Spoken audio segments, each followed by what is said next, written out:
All right, welcome back, everybody, for another deep dive. We're picking up where we left off last time with Rascal does not dream of bunny girl Senpai. Oh yeah, things are about to get really interesting. No kidding. Just to recap quickly, Sakuta's trying to figure out how to help Mai, who you'll remember is this famous actress struggling with adolescence syndrome. And as we saw, her invisibility is getting worse. It's not just that people are ignoring her anymore, right? Exactly. Now, whenever someone falls asleep, they completely forget Mai ever existed. Like, she's just gone from their memories. That's messed up. So now it's like Sakuta is in this constant race against time. Totally. He's battling sleep deprivation just to keep Mai in his world, because if he falls asleep... She could disappear for him too. And it's not like he could just pull an all-nighter, you know. He's got school, friends, a life to live. Right, but the show makes it clear that for Sakuta, the stakes are incredibly high. It's not just about helping a classmate, it's about preserving someone's very existence. Which makes that scene where his friend brings him a sleeping mask thinking he just needs some rest so chilling. Oh yeah, that was a good one. For Sakuta, falling asleep isn't just about catching some Z's. It's about risking the very existence of the girl he cares for. And you know what? This whole concept of forgetting someone and them ceasing to exist for you? It gets really deep. Like, what does that mean about the nature of reality, right? Absolutely. It had fans debating for days. Especially the part where Mai gives Sakuta sleeping pills, even knowing it might erase her from his memory. Was that an act of self-erasure? It's such a powerful question. I mean, everyone fears being forgotten, becoming irrelevant. But adolescence, it makes that fear even stronger. You're totally right. Adolescence is all about figuring out who you are. So to have a show explore that fear in such a tangible, supernatural way. It hits hard. And it's fascinating how the show plays with the conventions of a mystery anime. Like, you'd think the solution to this whole adolescent syndrome would be the big reveal at the very end, but we find out relatively early how to potentially break it. Wait, really? So how do they keep the suspense going if we already know the answer? Ah, that's the genius part. It becomes less about what Sakuta needs to do and more about how he'll actually pull it off. So what, he's got to, like, perform some ancient ritual or something? Not quite, but it is pretty dramatic. He needs to make a grand public declaration of his feelings for May. Whoa, a love confession. That's risky. You bet. And the way they execute this climax is both romantic and kind of cringe-inducing. Some fans loved it, some hated it. I can imagine. Public confessions in real life, they can be super awkward. Exactly. Watching it play out in the show, some people felt it was cheesy, others endearing. It's a perfect example of how the show plays with those real, uncomfortable teenage emotions. And it's those real emotions that resonate with viewers, right? It's not just about cool anime action. It's about the messy reality of feelings, something we can all relate to, even if it makes us squirm a bit. So Sakuta confesses his love, in the middle of an exam, no less. Yeah. And that breaks the syndrome, making Mai visible again. Talk about pressure. Right. But is it really as simple as love conquers all? Or is there something more at play here? That's what had the fans going crazy with theories. Is it purely Sakuta's love that saves Mai, or is there a deeper connection? I mean, we know her invisibility is linked to feeling overlooked, insignificant. So maybe Sakuta's act of defiance of putting himself out there for her, that's what challenged those feelings. That's a solid theory. It's not just, I love you, it's, I refuse to let the world ignore you. It's like he's fighting against her fading away, both literally and metaphorically. It's powerful stuff, no doubt. And this is where you see the show draw comparisons to other anime like Monogatari or Hyuga, where each episode presents a self-contained mystery, but with a supernatural twist. So Rascal does not dream, takes that format, and adds a romantic core to it. It's not just solving a puzzle, it's about the emotional stakes behind it all. Absolutely. And the animation, the soundtrack, they all build to this intense climax. It's not just a mystery, it's an emotional roller coaster. I'm totally with you. And speaking of mind-bending, did you catch the preview for the next episode? Laplace's Demon. Whoa, hold on. Are we talking about, like, that hypothetical being who knows the exact position of every atom in the universe? Yeah. Like if you knew everything about every moment, you could predict the future. That Laplace's Demon. Oh man, that is wild. So are they implying someone can see the future? Maybe Sakuta. The fans are losing it trying to figure that out. Does this mean the future is set? Can it be changed? Is Sakuta trying to change it? Or is he playing right into it? It's enough to make your head spin. But that's the beauty of this show, right? It throws these huge philosophical questions at you and lets you wrestle with them. And to make things even more intriguing, the preview also hinted at Sakuta's own past.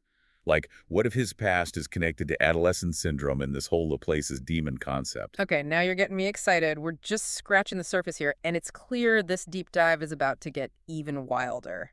This is getting intense. Right, like it feels like there's something much bigger at play here. Oh, definitely. And the fans are all over it. They're comparing this whole show's structure to, like, Monogatari or even Hyoka, you know? I can see it, yeah. Yeah. It's like each episode is a self-contained mystery. Right, but with that added supernatural element. But the thing that sets this show apart is how they weave the romance into it all. Makes it more than just solving a puzzle, right? It's about Sakuda and his feelings for Mai and how that drives everything he does. And the fans are praising how they took these familiar mystery tropes and put a unique spin on them. Like, remember when Sakuda was running around trying to figure out why people were forgetting Mai? Oh yeah, he was going from person to person, trying to gather clues before their memories just, poof, disappeared. Exactly. It's like a race against time because a witness could just fall asleep and their entire memory of Mai would be gone. It's so clever how they mess with those expectations. Make Sakuda think outside the box. And it makes him look awesome. It does. He's not just some regular kid. He's got this detective's intuition. And he's fiercely determined to save Mai. For sure.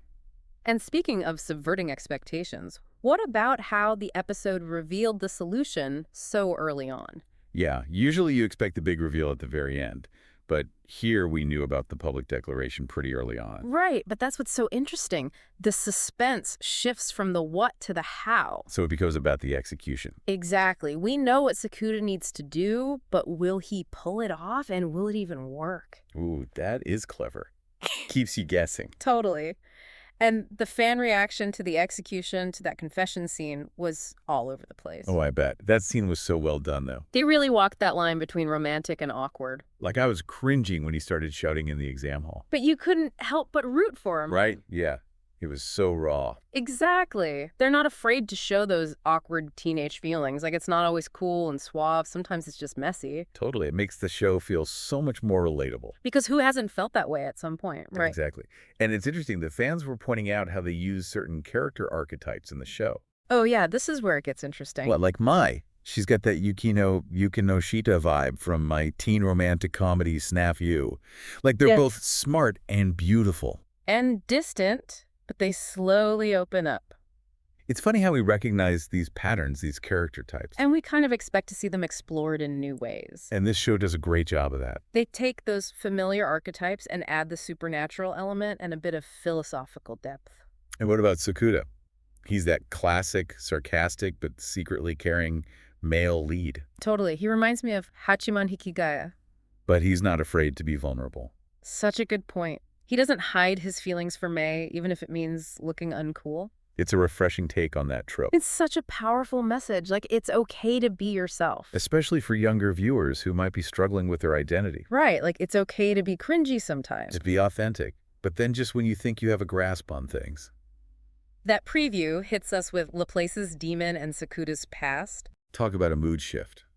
1 minute we're talking about heartwarming character moments. The next, it's existential dread. But that's what makes it so brilliant. So what are the fans saying about Laplace's demon and all this talk about a predetermined future? Oh man, they're going nuts. Trying to connect how a predetermined future can work with adolescence syndrome, which seems so random. Some are even thinking Sakuda went through something similar to adolescent syndrome in the past. Especially with that Shoko girl always appearing in his dreams. Right. Like, what's her deal? And the way the episode ended with him whispering her name. Oh, yeah, there's definitely some sadness and intrigue around her. It feels like something bad is about to happen. Some even think the show is going to take a darker turn from here on out. Like, what if Sakuda has to make some difficult choices, real sacrifices? That would be heavy. It would. And what if his past holds the key to understanding or even manipulating adolescent syndrome? Oh, that's a good one. Like he's trying to change a preordained outcome. It's all so mind-boggling. It really is.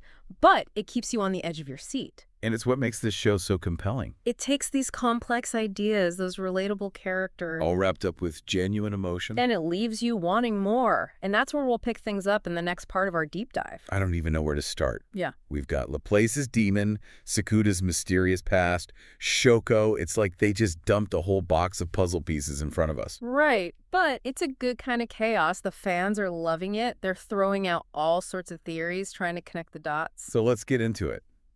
What are some of the most popular theories floating around? A lot of fans are zeroing in on that connection between Laplace's demon and Sakuta's past. Mm-hmm. You know how the episode hinted at that traumatic event? Yeah. What if that's what gave him this deterministic worldview? Like, what if he can see this preordained path but can't change it?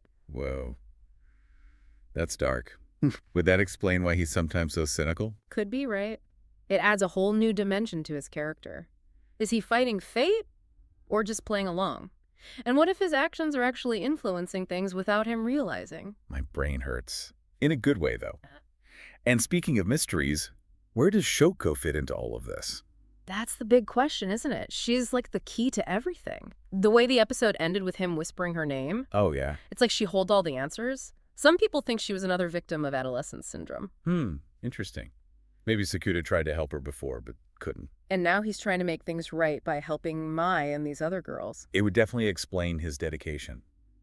And remember that feeling of dread at the end of the episode. Oh yeah, that was some classic foreshadowing. Things are about to get serious. What if adolescent syndrome is more dangerous than we thought? Like, what if it's not just invisibility or memory loss? What if there are real consequences? Raises the stakes for sure. If Sakuta's dealing with something he can't control, what will he have to do? What choices will he have to make? It feels like we're at a turning point. Like everything we thought we knew is about to get flipped upside down. That's the brilliance of the show, isn't it? Keeps you guessing. Breaks the mold of what a romantic comedy can be. Makes you think, makes you feel. I am so ready to see what happens next. Me too. I can't wait to see how these theories play out and what new mysteries pop up. It's a show that rewards close attention, so pay attention to the details. Because we're all detectives now, right? Trying to solve this puzzle with Sakuta. Exactly. That's what makes it so engaging, this shared sense of discovery. So until next time, keep those theories coming, and let's see where this crazy ride takes us. Because it is definitely a wild ride. Thanks for joining us for another deep dive.